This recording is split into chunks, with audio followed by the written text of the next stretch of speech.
Somewhere in Osaka, on a quiet Wednesday morning, a 58-year-old man named Daichi slowly opens his tired eyes at 5. No alarm ever rings loudly, no phone buzzes awake, because his body already knows exactly what time it truly is. He has never read a single self-help book, never once downloaded a habit app, and never chased any trendy routine. Yet if you spent one full quiet day beside him, you would slowly notice something almost impossible to fully explain. He is not fast, he is not rushed, he simply moves, as if every single choice had already been made.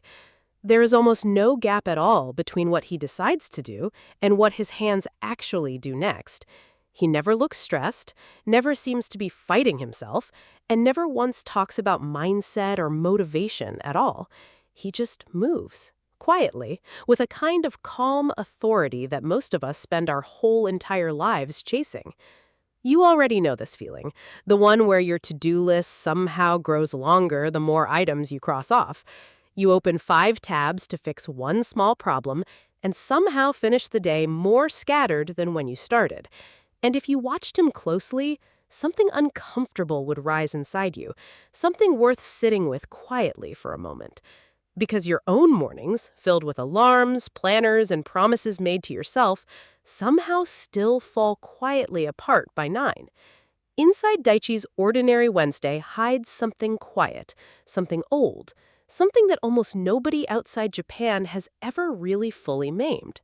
It has nothing to do with willpower, nothing to do with motivation, nothing to do with forcing yourself quietly harder. By the end of this video, you will understand exactly what that thing is and how to quietly start tonight. But before we get there, we need to break apart one belief almost all of us were quietly taught early. We were told discipline equals effort, that the harder you push, the more control you eventually gain quietly over life. Willpower, we were told, works like a muscle, so grind harder, sacrifice more, and eventually your life falls into place. But newer behavioral research quietly dismantled that entire idea, showing something far more interesting than raw effort ever quietly could. Lasting change is not built through intensity, researchers found, but through something they called behavioral automaticity, repeated quietly until effortless. That is the exact point where good choices stop requiring willpower because repetition has already folded them into identity itself. The most disciplined people are not the ones working hardest to stay disciplined, contrary to almost everything we are told. They simply made discipline the easiest path available, not some far-off destination they are constantly straining hard to reach. That single distinction changes everything about how you should think about building any lasting habit for the rest of life. Daichi did not build his Wednesday morning through effort. He built it slowly, through 7 small, almost invisible quiet habits. These habits are so ordinary that most people living beside him could not even describe them if you were quietly asked. Here they are, one at a time, starting with the very first thing Daichi quietly does before every single meal.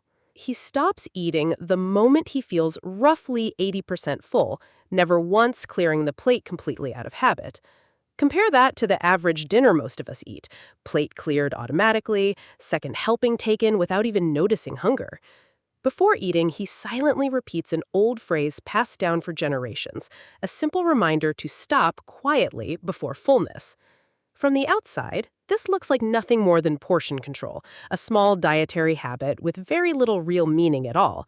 But researchers studying something called ego depletion discovered that resisting a craving before the urge fully arrives changes the brain. It is not a fixed personality trait at all. It is a neural pathway strengthened through quiet, repeated, daily practice. The signal that tells your brain you are full can take nearly 20 minutes to travel from stomach to head. This habit trains a person to stop before that signal even arrives, responding to anticipation instead of pure, quiet sensation. 3 times a day, every single day, for an entire lifetime, that is not dieting, that is deep mental training. It strengthens the very same brain circuitry responsible for focus, patience, and every difficult long-term decision you will ever face. 3 small pauses a day sound insignificant until you multiply them across 10,000 meals over roughly 10 steady years. Regions where this habit runs deepest also happen to hold some of the highest concentrations of centenarians on the planet. That is not a coincidence built from luck or genetics alone. It is a decades-long pattern of quiet, repeated restraint. So ask yourself honestly, when was the last time you stopped eating before your plate was completely, totally, quietly empty? That single pause, practiced quietly at every meal, ends up shaping far more than anyone's simple, quiet relationship with food. The second habit happens even before Daichi sits down, in the small seconds right after he walks through his door. Every single time, without exception, he removes his shoes the moment he steps quietly inside his home, no matter what.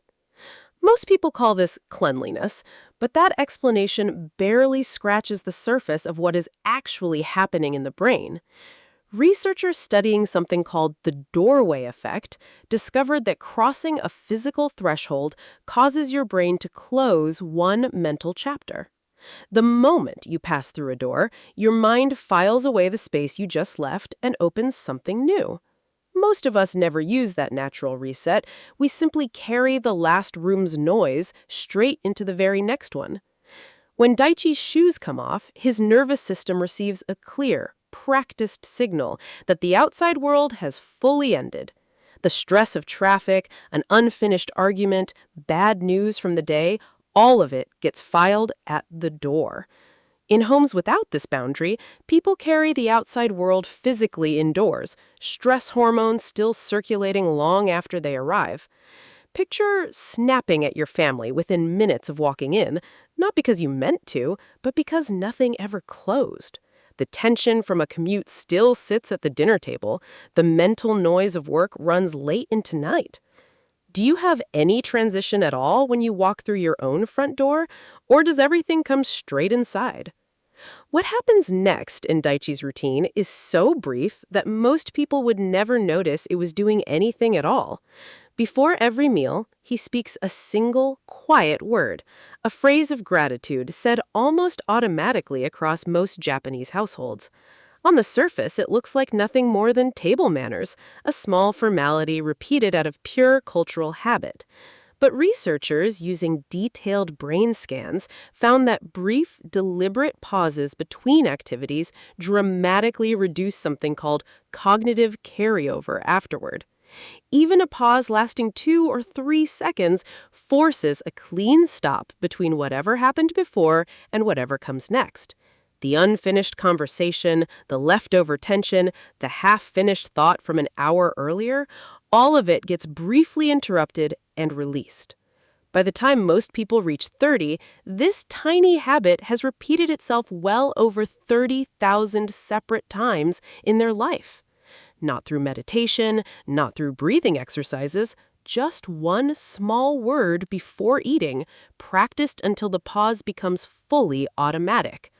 Most people eat while mentally trapped inside whatever came before, scrolling, working, replaying some conversation from earlier that same day.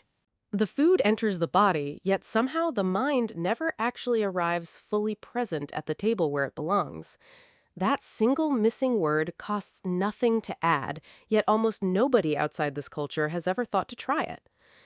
The fourth habit happens entirely outside, and from the outside, it looks like Daichi is doing absolutely nothing at all. He walks without any destination in mind, not for exercise, not with a podcast playing, not toward anything specific whatsoever. This kind of aimless, purposeless walking is often dismissed as unproductive, a small waste of time by every modern standard. Yet some of history's clearest thinkers swore by exactly this kind of unstructured, purposeless walking to solve their hardest problems. But researchers mapping the brain during low-demand, unstructured movement discovered something they eventually named the default mode network working underneath. During these idle moments, the brain consolidates learning, processes unresolved emotion, and rebuilds the internal story that makes you feel whole. This is not simple rest. It is one of the brain's most important maintenance cycles, and it only activates when demand disappears. Most people have deleted this state from their lives, filling every idle second with a podcast, a scroll, a notification. The brain never gets the chance to do the one thing it was designed to do during a normal day. Think back to your last walk and be honest about how many minutes passed before you reached for your phone. That mild discomfort you feel while walking with nothing to occupy your attention is not boredom. It is something else entirely, waiting quietly to be noticed. It is the beginning of the brain's most important quiet work that never happens when every second stays perfectly filled. Take a moment here and notice if something inside you feels frustrated by how simple all of this sounds so far. These habits cost absolutely nothing. No subscription, no early alarm, no dramatic overnight transformation required to start seeing real, lasting change. And that quiet simplicity is what makes them so difficult for a modern mind trained to distrust anything easy. We were taught that real discipline must come from effort, that anything free of struggle cannot possibly be doing much. But muscles are not the only thing that grows through repetition. Patience and restraint quietly strengthen the very same way. You have simply never been shown a version of discipline that does not demand exhaustion as its constant, painful price. Daichi never believed that, not because of where he was born, but because decades of quiet repetition never gave him a reason to. What these 7 habits are building is not willpower, and it is not motivation. It is something older and far more durable. It is the neural architecture of a mind that no longer needs to force itself because it was patiently trained instead. The final 3 habits go even deeper than the first 4, reaching quietly into rest, focus, and daily rhythm. Before Daichi ever lies down to rest, he tidies his space. Not a deep clean, not a performance for anyone watching. He returns each object to its place, wipes the surface he used, folds whatever needs folding, and then finally sits down. In Japanese culture, this act is treated as a quiet transition into rest, not a chore, but a closing ritual practiced quietly at the end of every day. Decades ago, a psychologist discovered that unfinished tasks stay active inside working memory in a way completed tasks never do. Every unwashed dish, every object left out of place, functions almost like an unfinished sentence sitting quietly inside the mind. The brain keeps tracking these small, loose ends after you decide it is time to finally rest for the night.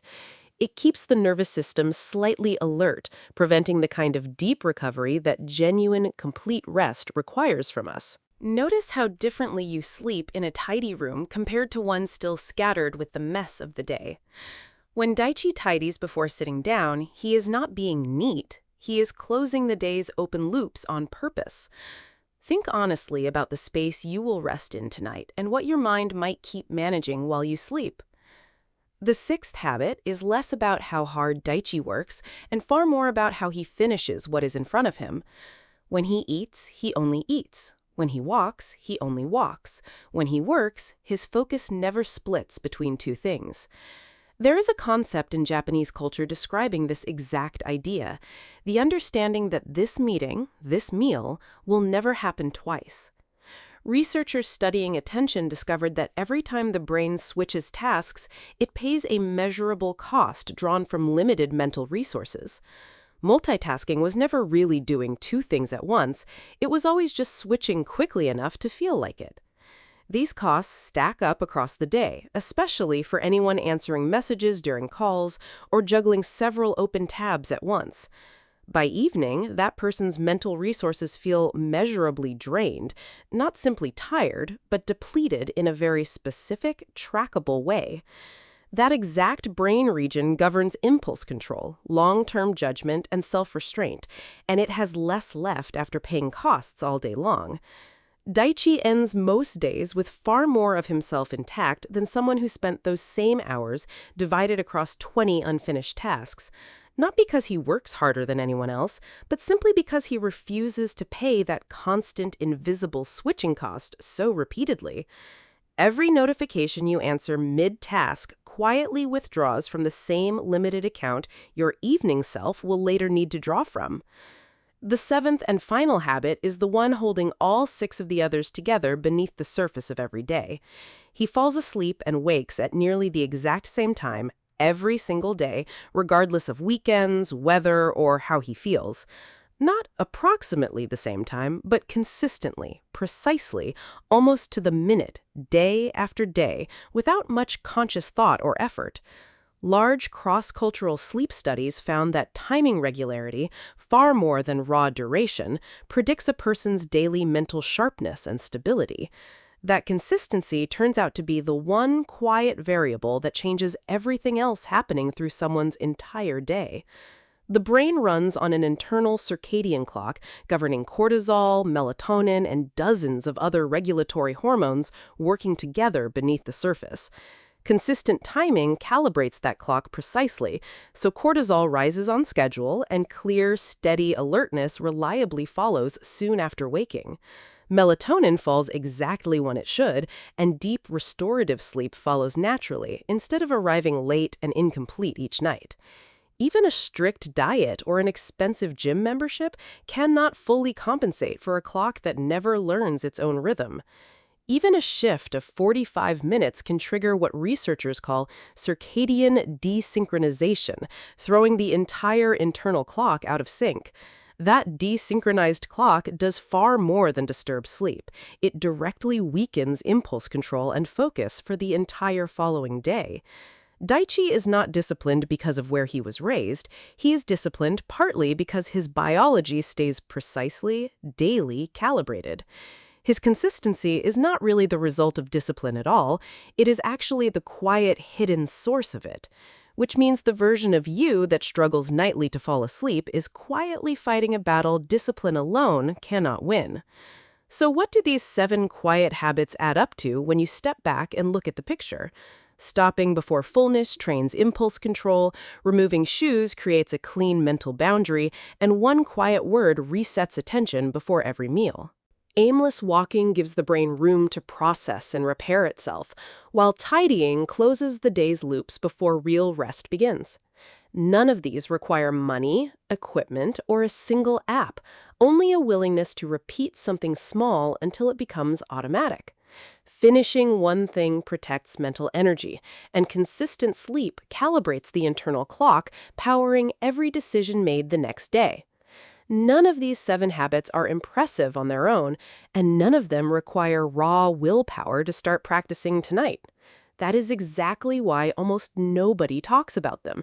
They simply are not exciting enough to sell as a course. Ordinary, always ordinary. And that quiet ordinariness is honestly the entire point, hiding in plain sight, quietly, this whole time. So try just one of these tonight, not the hardest one, but the one that feels strangely familiar to you. Leave one small bite on the plate. Remove your shoes with real intention instead of habit. Say one word before eating. These habits do not build discipline by making your life harder. They build it by quietly training the very system already running you. Over time, they need less and less force to move your life gently in the direction you have already quietly chosen. 20 years from now, someone close to you will notice something about you they genuinely cannot quite put into words. They will notice you are rarely frantic, that you seem to have decided, that you move without the friction everyone else feels. They will wonder exactly what you know, and quietly, you will never have to explain a single word of it. You will not need a single certificate, a single course, or a single dramatic before and after story to prove any of it. The proof will simply be the way you move through an ordinary Tuesday, unhurried, unbothered, already quietly decided in advance. They will simply see it, morning after morning, in the calm, ordinary way you move through your own quiet Wednesday.